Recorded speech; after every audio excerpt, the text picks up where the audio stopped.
Hi welcome back to my mini blog. ಇದು ಶುಕ್ರವಾರ ಮಧ್ಯಾಹ್ನ ಧರ್ಮಸ್ಥಳಕ್ಕೆ ಹೋಗೋಣ ಅಂತ ಹೊರಟ್ವಿ. ಮಧ್ಯಾಹ್ನ ಹೊರಟವರು ಹೋಗೋ ಅಷ್ಟರಲ್ಲಿ ಸಂಜೆನೇ ಆಗೋಗಿತ್ತು. ನಾವು ಸುಮಾರು ದಿನದಿಂದ ಹೋಗ್ಬೇಕಂತ ಅಂದ್ಕೊಂಡಿದ್ವಿ, ಬಟ್ ಹೋಗೋಕ್ಕೆ ಟೈಮೇ ಸಿಕ್ಕಿರಲಿಲ್ಲ, ಕೆಲಸಗಳಿದ್ವು ಅಂದ್ಬಿಟ್ಟು ಶುಕ್ರವಾರ ಮಧ್ಯಾಹ್ನ ಎಲ್ಲ ಕೆಲಸ ಮುಗಿಸ್ಬಿಟ್ಟು ಹೊರಟ್ವಿ.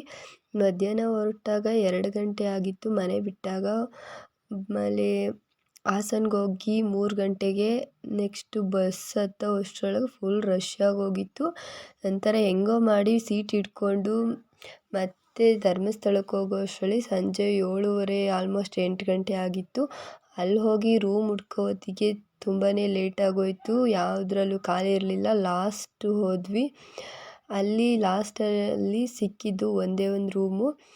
ಬೆಳಗ್ಗೆ ಎದ್ದು ಇಬ್ರದ್ದು ಮುಡಿ ಕೊಟ್ಟು, ಪಾಪದು ಮತ್ತು ನಮ್ಮ ಮನೆಯವ್ರದ್ದು, ದೇವಸ್ಥಾನಕ್ಕೆ ಹೋಗೋ ಅಷ್ಟರಲ್ಲಿ 8 ಗಂಟೆ ಆಗಿತ್ತು. ಅಷ್ಟು ಜನ ಇದ್ದರು, ಶನಿವಾರ ಅಲ್ವಾ, ಸೊ ತುಂಬಾ ರಶ್ ಇತ್ತು. ದೇವಸ್ಥಾನದಲ್ಲೂ ಕೂಡ ತುಂಬ ರಶ್ ಇತ್ತು. ಕ್ಯೂ ನಿಂತ್ಕೊಂಡು ಎಲ್ಲ ಪೂಜೆ ಮುಗಿಸ್ಕೊಂಡು ಸಂಕಲ್ಪ ಕೂಡ ಮಾಡಿಸಿದ್ವು. ಸಂಕಲ್ಪ ಮಾಡಿಸಿ ಪ್ರಸಾದ ತಗೊಂಡು ಮತ್ತೆ ಊರಿಗೆ ಬರೋ ಅಷ್ಟರಲ್ಲಿ ಮಧ್ಯಾಹ್ನ 12 ಗಂಟೆಗೆ ಹೊರಟವರು. ಹಾಸನಿಗೆ ಬಂದಾಗ 4 ಗಂಟೆ ಆಗಿತ್ತು. ಮತ್ತೆ ಹಾಸನಲ್ಲಿ ಇಳಿದು ಮತ್ತೆ ಬಸ್ ಹತ್ತಿ ಊರಿಗೆ ಬರೋ ಅಷ್ಟರಲ್ಲಿ 5 ಗಂಟೆ ಆಗಿತ್ತು. Thank you.